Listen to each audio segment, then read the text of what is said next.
In this episode of the Smart Community Podcast, I have a brilliant conversation with Melissa Dark, a communications and stakeholder engagement consultant. Melissa is the Chief Collaborator at Commonplace Communication and the co-founder of Busting Silos, which is now an online program which you should all check out. And she is passionate about how we involve people in the discussions that affect them. Now, like all other recent episodes, this conversation was recorded pre-COVID-19, so before COVID-19 changed the world.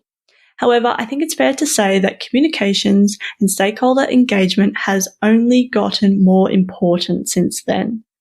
And as we say at the end of this episode, communication skills can really be undervalued until they are really needed. And I think we're seeing a little bit of that play out in the world today. If you are wanting more up-to-date pandemic-related content, I'm doing a series of interviews on YouTube with previous podcast guests that checks in with them to see how their organizations are changing or not during this time and how the smart community space is approaching COVID-19. Okay, that's enough Corona talk. Let's move on to this episode. In this episode, Melissa and I talk about what we can learn about community engagement from organizational change management research and why trust is the absolute key factor in successful engagement in both communities and in organizations. Melissa tells us what engagement actually means to her and the relationship between integrity, empathy, and authentic engagement. We talk about the challenges and opportunities that digital technologies have brought to the communication and engagement space, and the fundamental things that haven't actually changed. Melissa shares with us that she believes the emerging trends in the engagement space are not in fact tech-related, but actually the return of old-school human approaches. We finish our chat discussing Melissa's work with Busting Silos, which I mentioned is now an online program. And the Busting Silo program helps integrate through and across boundaries in organizations, both internally and externally. As always, we hope you enjoy listening to this episode as much as we enjoyed making it. Welcome to the smart community, smart regions, smart towns, and smart cities. It's where we live, work, and play. With smart communities, the future starts today. Big data, smart mobility, emerging trends galore. The Smart Community Podcast is what you're looking for. Hello, Melissa. How are you today? Hi, Zoe. I'm great. Nice to talk to you. I'm so excited to have you on the podcast. So let's jump straight in. And can you tell us about your background and what you are passionate about? Absolutely. Thank you so much for inviting me along. I've been listening to your podcast for a while, actually, and was quite honoured when you asked me to be a guest. Look, my background is in communication and engagement, and I actually have been working in that field for over 25 years now. I originally did a degree in PR, and that led me into working in, PR consulting and then into public affairs in government. And then I switched and worked more in internal communication, so looking at employee engagement and how employees are engaged in the organisation, in their jobs, and in the purpose and mission of the organisation. And then I've sort of moved more now into kind of stakeholder engagement, which is looking at both internal and external engagement of stakeholders, particularly in change and when organisations are trying to do things differently. So I guess the thread that kind of holds all of that together for me is that I've always been really passionate about how we involve people in decisions that affect them. So whether that's, I actually did my master's degree in communication and my thesis was on involving employees in developing strategy, business strategy, and did a project with Australia Post, who I was working with at the time, involving a division of 800 employees in how to develop the strategy for what the division was trying to do. And I guess now some of my work is involved in how to involve communities in decisions that impact them, particularly around infrastructure development. And also when it comes to things like infrastructure or change, how you get the right people around the table for decision making, particularly different levels of government, contractors, consultants, experts, how you get all of those people and bring them together and get better outcomes as a result. Excellent. And I think, one of the reasons I asked you to come onto the podcast is because this focus on, I want to have a focus on this engagement piece with both the stakeholders of an organization or, local government or council or whatever, community group even, but then also the community aspect of, smart cities and communities. And then the other thing is, which you touched on, is that change aspect and how important change is when we're talking about these new concepts or even kind of old concepts that just haven't been implemented yet. And, technology is one thing, but changing the way we do things is actually, the make or break of a lot of these, projects and pilots and things. And then, business once becomes kind of ingrained business as usual. And it was something I was talking to Bruce Windsor, who was on the podcast recently, just that the change management piece of that. So a couple of the reasons why I really wanted to get you on the podcast, because I think those are so key to this smart community space. Look, I couldn't agree more. I was actually just literally reading a case study this week about a local government authority in the US where they had a process for licensing of businesses, licensing businesses, and it required the business owner to go into City Hall and submit some documents.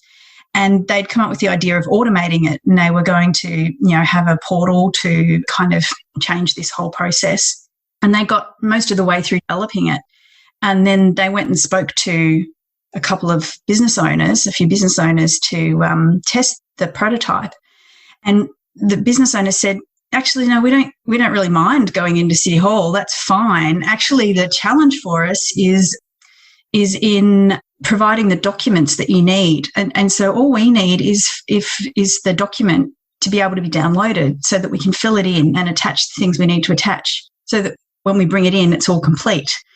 And I just thought how interesting it was that this happens so frequently when we look at designing a change. We base our decision-making about that change on what we think, and we don't take the time to stop and think about or ask our stakeholders what they actually need. And it might be different to what we think they need. And that's how all these things like this involvement thing that I studied going on 15 years ago now has really evolved into things like design thinking and, lean change and agile and, all these concepts now are basically better approaches at involving people in the decisions that affect them. And I think that's so important to actually break down, some of those terms because they are quite buzzy and hype, but actually there's real substance underneath those, which is, exactly what you were talking about. Before the terms existed, you were looking at this stuff. But now we have, a place to actually have a common terminology around what this stuff can do.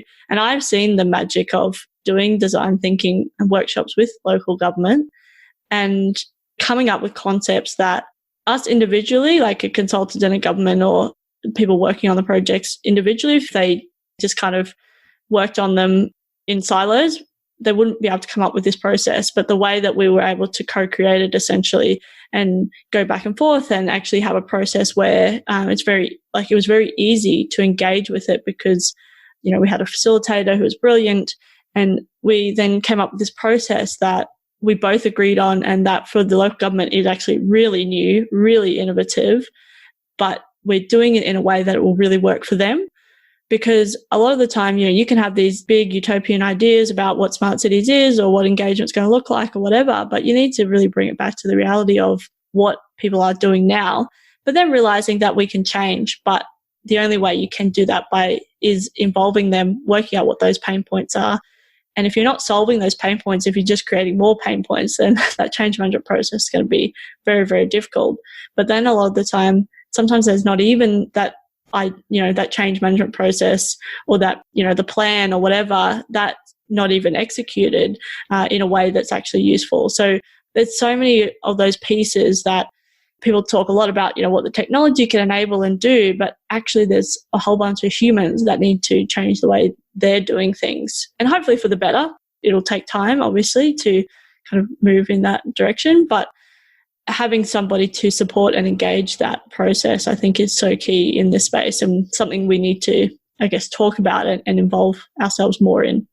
Yeah, look, I think it's a really good point that you make. And I realised as you said that, I did just rattle off some kind of jargon terminology around change. And I think what I'd really encourage people is, if you're kind of listening to that and going, I keep hearing about this agile and design thinking and ideation and iteration and, all these kind of buzzword things, and it sounds a bit scary or a bit daunting or a bit kind of crazy or buzzwordy or whatever, I'd really encourage you to just take a look at it, because what you'll find once you kind of scratch the surface, if you've been doing any work in this space for any length of time, you'll just find that it's a different kind of language on top of concepts that you're probably already familiar with.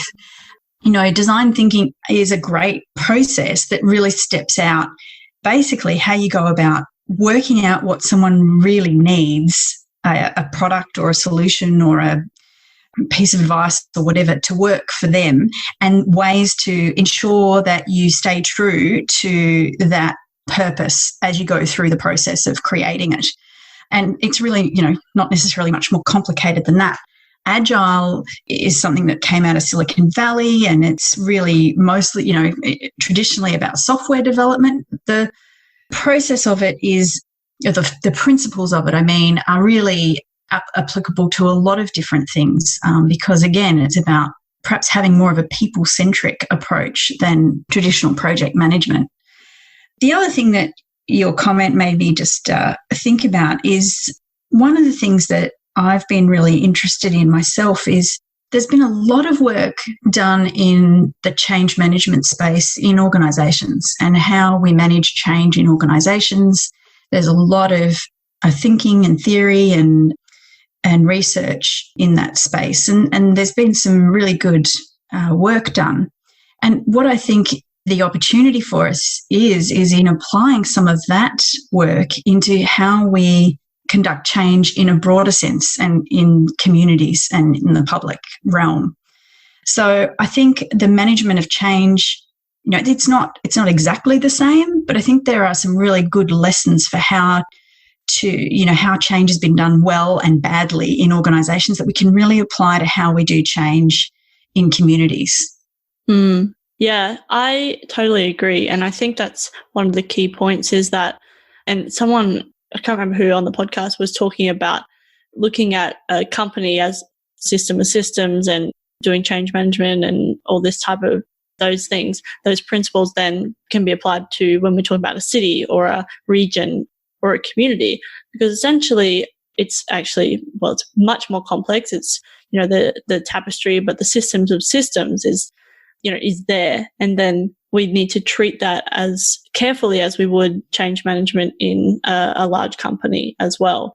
And it's actually even more complex because we've got so many different players, so many different channels, so many different, services. And I think if we really need to continue that focus or increase that focus on engagement with our, smart cities and communities, because if we don't, then we will end up with, as similar to the companies that didn't do it well, failure and real failure. I don't think we should be scared about failing in that sense of, that project didn't work or whatever. We need to learn from that. But then, if we have a completely disengaged workforce or a completely disengaged community, then that's a true failure that we can then learn from and build upon. But we don't want to get to that point where we're completely disengaged with our communities, our governments, and the way that we're doing things. You're absolutely right. And I think for me, the thing that carries across, especially between organisational change and community change, is people are people. People are people, whether they're going to work or whether they're using the local park or whether they're thinking about the streetscape that they want for their local main street. So the way people respond to change is a human thing that we all have in common. So I think that's where some of the lessons become particularly applicable. But I think the key factor around that is trust. And, trust has rightly become something that we're talking a lot about in society today. Trust in organisations, trust in our leaders, trust in community, trust in each other. And I think that's where, as you say, that the failure thing actually becomes something we really need to pay attention to, because you're right, agile change in particular really values failure because it values iteration. It values failing fast, designing something, working out if it works or not. Doesn't work, okay, let's try again. And I think that people generally are quite tolerant of you doing that if they trust that you have their best interests at heart, and that you are doing it in order to create a better outcome at the end. So I think sometimes we underestimate the trust that people might have in a process like that. But then I think too, we also underestimate how easy it is to damage that trust. And it is really often very small things that impact trust. And as a communications person who's worked in lots of different environments, the one thing that I've always advised, especially in change, is that idea of integrity, which boils down to do what you say you're going to do. Like, just don't miss promises. Like, if you promise someone you're going to do something, either do it or give them a really good explanation as to why you haven't. But don't just go, oh, we promised that, the plan would be published at midday, and it's not up there. Well, say something at midday as to why the plan's not there. Don't just let people go, oh, no, people won't really notice if it goes up tomorrow instead. These are really small things, but each of these little things chip away at trust. And that disengagement issue, I think, boils a lot down to once we've lost trust, it's very hard to gain it back again. No, I agree. I really want to dive a bit deeper into, engagement and what that actually means, because, we talk a lot about, community engagement, stakeholder engagement, particularly in projects I've worked on, like really big infrastructure projects and that type of thing. But what does engagement actually mean to you? That's a good question. I guess to me, it is something that possibly varies from project to project according to, the outcomes that you're trying to achieve. But I think the most important step first in any kind of project is actually identifying who the stakeholders are. So who are the right people to be engaged, and thinking quite broadly about that, and thinking deeply about who those people are and what their needs might be. So I think for project managers of any kind of project, whether it's infrastructure or technology or change or whatever, sometimes that identification of stakeholders piece, which is, part of any project methodology, goes as far as making a list of those people. And then we're going to send them an update by email, every 2 weeks. And I don't think that's adequate anymore, if it was ever. I think it's time now to really, really think about who those stakeholders are and what they need. And what their needs are then become the basis of what engagement looks like. So don't think you need to be, doing personal one-to-one meetings with every single stakeholder in order to have effective engagement. What effective engagement looks like is really dependent on that analysis of the stakeholders and understanding what they want. And it starts with empathy. I think it starts with thinking very empathetically about those stakeholders, about what their agendas are, about what their pain points are, about what is going to make the difference for them, and then planning the engagement strategy around that. And I think, back in the day, I would have used communication strategy as the name instead of engagement strategy, because I think in many ways an engagement strategy is just a very sophisticated communication strategy. It's how we're going to communicate with these people, how we're going to bring them along the journey with us so that they feel part of it, so that they feel heard, and so that they feel that they, have a stake in the outcome. So that's why we call them a stakeholder, right? They've got a stake in it. And, all of the research that's been done, more organisational research again, but I think it holds, is that people who feel involved in a process are far more likely to accept the outcome of that decision, even if it's not what they actually wanted the final decision to be.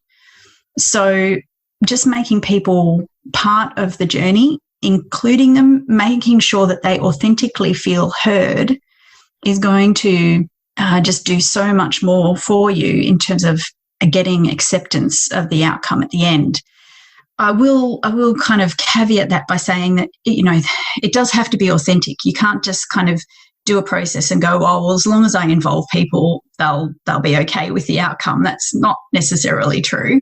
But as long as you involve people authentically, that you can demonstrate that you have taken their thinking on board, you can show how it has contributed to the decision-making process, that's when they're going to go, okay, I accept this decision. It might not be the decision that I wanted, but I'm willing to support it. Yeah, I agree. Like, for the smart city thing or whatever, and I guess just with your experience, what are some of the things that have changed with communication and engagement over the years? And what are some of the things that have just remained fundamental and the same? Interesting. Look, I think the things that have changed, especially technology related, it used to be much easier. I speak from experience. It used to be much easier manage a message because there was only kind of one or a few sources of messaging, and generally you were able to have a lot of, I don't want to use the word control because that makes it sound a little bit more perhaps managed than it was, but you were just able to be more directive in the messaging because you put a newsletter out and you sent a media release to the local newspaper and you had a community meeting, and the people who wanted to know about a project only had a few sources of information to go to. And I think there was also more trust in what they were hearing from the authority or from whoever the group was doing the project.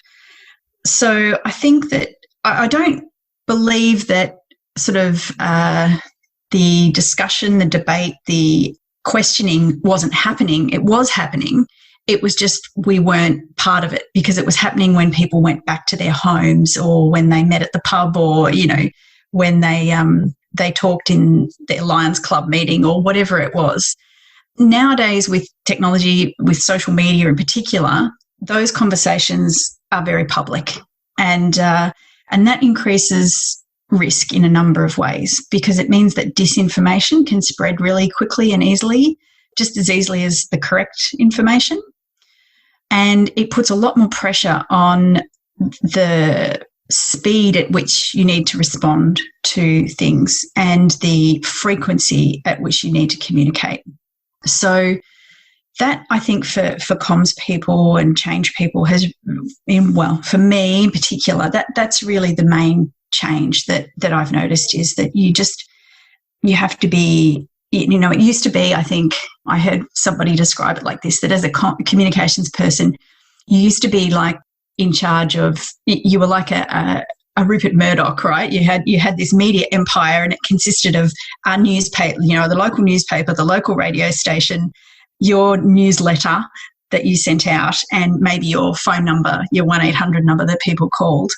And nowadays you have the same resources, but you are managing an empire of hundreds of channels. You've got the Facebook group, the event page, the Twitter feed, so you have got literally dozens, if not hundreds, of different conversations happening that you need to be across. And that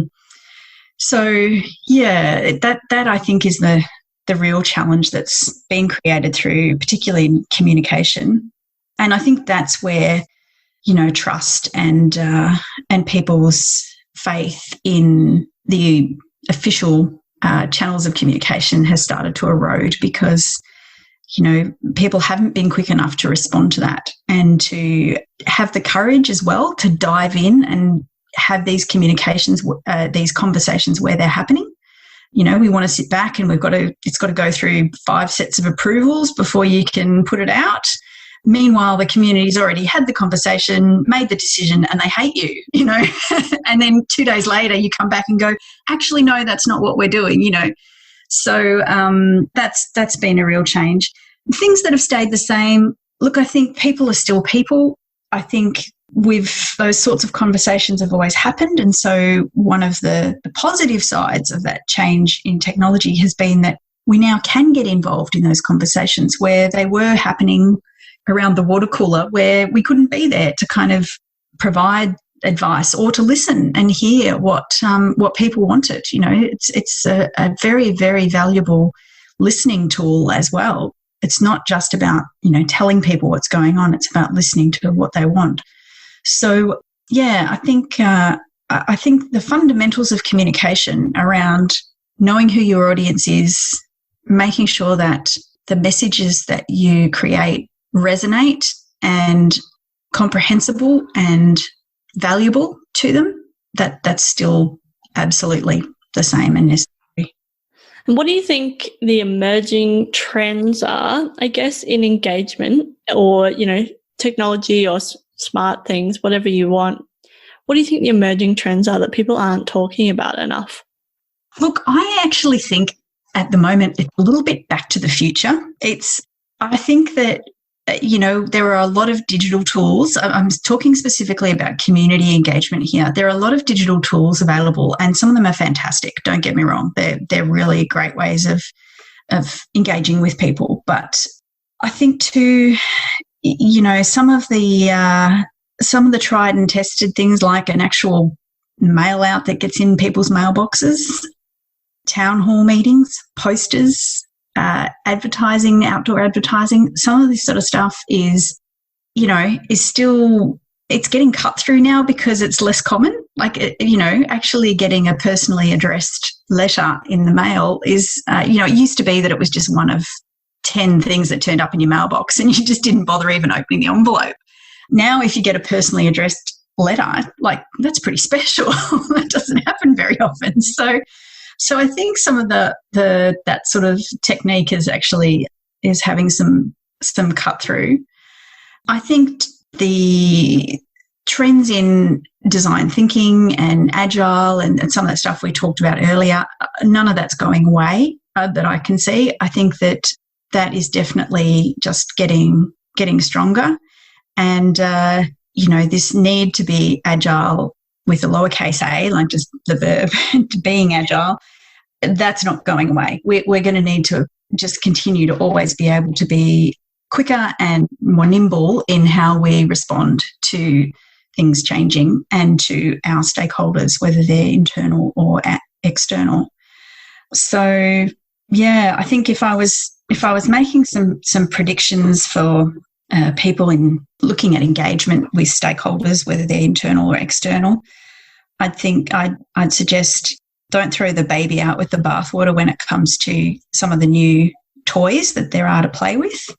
Don't forget some of the tried and tested things that are still worthwhile, and look at some of these change methodologies and how they might be able to help you with bridging boundaries in your organisation or with people outside your organisation. I think boundary spanning is a key skill that is becoming more and more and more important. Just knowing how to work with different people and how to bring them into the journey and keep them on board with you through the process. I think with the channels, it's important to have multiple channels because we're talking to multiple, different types of people. So it's not necessarily that everyone's going to use the digital new thing or whatever, but you'll actually get it. You potentially will get a different audience that you didn't have before. However, we still want the voices of people that are opening letters and, going to town hall meetings and that type of thing. So I think it's important to have like you said, there's so many different channels out there. Now we have to respond on, the other side with a lot of different channels as well. So we do ensure that we are getting a relative representation of the actual community that we're trying to serve, or the company or the local government or whatever. So, yeah, I think that's a really, really key point. You're absolutely right. You've got to reach people where they are and talk with them where they are. You can't, it's difficult to expect them to come to you and to play in your playground, so to speak. You've got to go where they are and meet them in their preferred medium. Yep.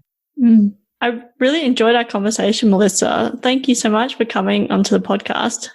Oh, look, you're very welcome. I love having these conversations. It's a great little kind of philosophy exercise for me as much as anything. And it's also great to kind of just really question my own thinking on some of these things. So thanks for the good questions.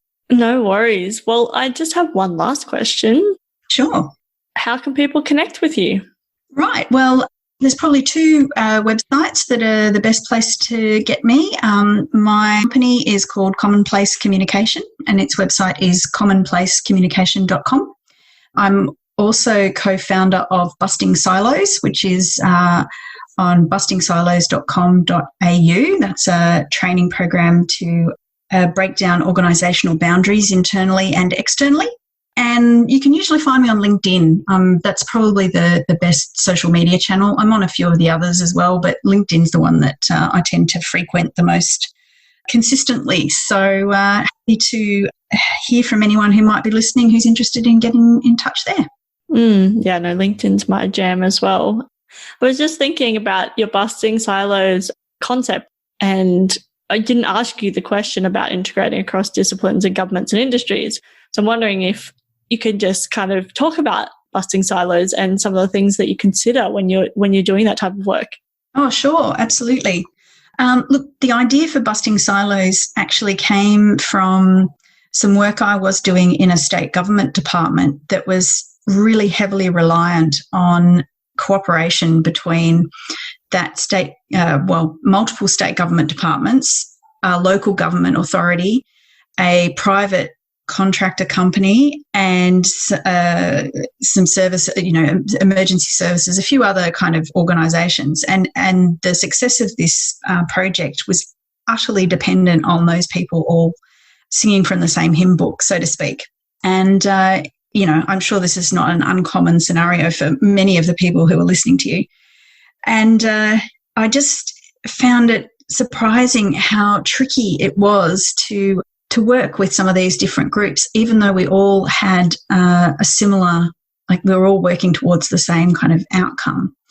And so Busting Silos was an idea that I developed further with my colleague, Dr. Jen Fram, who's an expert in change, because I wanted to bring some real change muscle into the idea.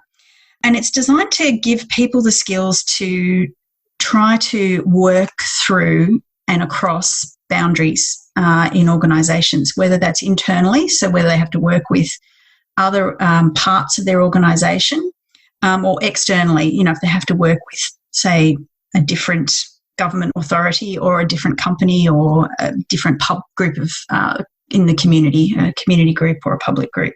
Because I think there are some specific skill sets that you need to really work with stakeholders in a collaborative and productive way to get those good outcomes. And it's, as our whole conversation has really shown, I think that's not something that's going to go away. In fact, it's going to become more and more important, this sense of needing to collaborate, because the problems that we're trying to solve aren't getting any simpler. They're getting more and more complex. And that makes it, less likely that one single person or one single organisation can actually have the solution. So yeah, it's kind of a culmination of my experience and of all the things we've talked about this morning, and an attempt to try and help people tackle that situation by giving them some training and some tools and some templates of how to come to this training and then go away feeling more skilled to tackle those kinds of problems.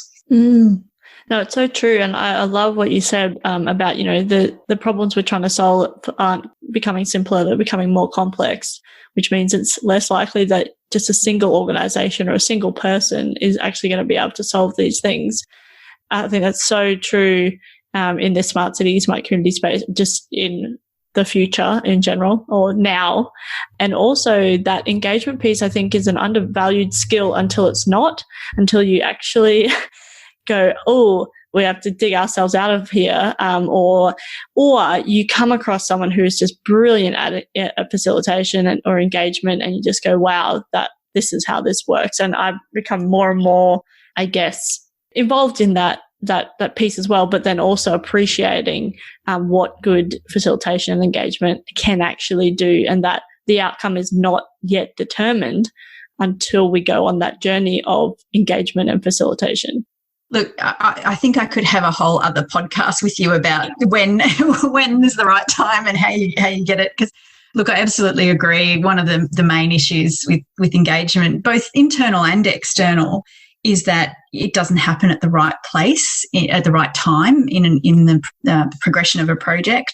And I think that's what one of the things I sort of alluded to earlier was that identification of stakeholders and really understanding what their needs are. I think if you get that right at the start, it becomes very clear that engagement is not something that you do at the end once you've tied everything up with a bow.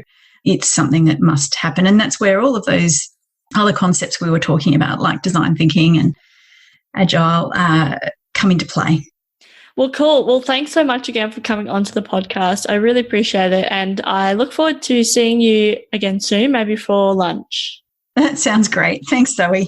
Thanks, Melissa. Talk soon. Bye. Bye.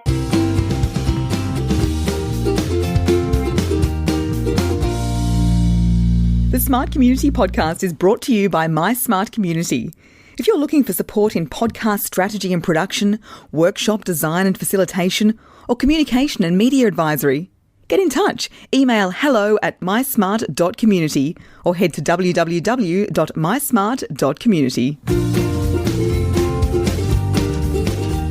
Thanks so much for listening to the Smart Community Podcast. Show notes for this episode and all other episodes are available on our website, mysmart.community/podcast. If you have any questions for us or any of our guests, you can email hello@mysmart.community. You can also find us on the socials. We are on LinkedIn and Twitter @SmartComHQ. That's com with 2 M's. If you are enjoying the podcast, please hit subscribe so you never miss an episode. And we would love for you to leave us a rating and review at wherever you listen. This really helps us reach more ears and eyes, so thank you for your support. As always, we hope you enjoyed listening to this episode as much as we enjoyed making it.